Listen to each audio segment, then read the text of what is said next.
السلام عليكم وأهلا بيكم في قناة فسر حلمك مع سندريلا.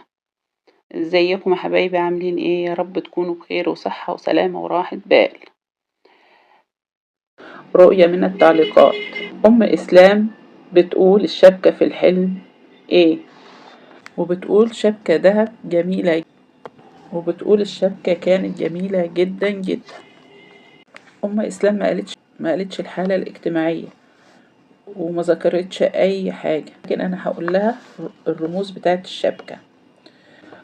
رؤية الشبكة جميلة جدا في المنام من الرؤى المبشرة، فهي بتدل على حدوث مناسبة سعيدة قادمة إليك، وخير وفرح ورزق قادم بإذن الله، وأمر أنت كنت بتنتظريه وسوف يتم بإذن الله، والله أعلى وأعلم. بشرة خير ليكي يا أم إسلام.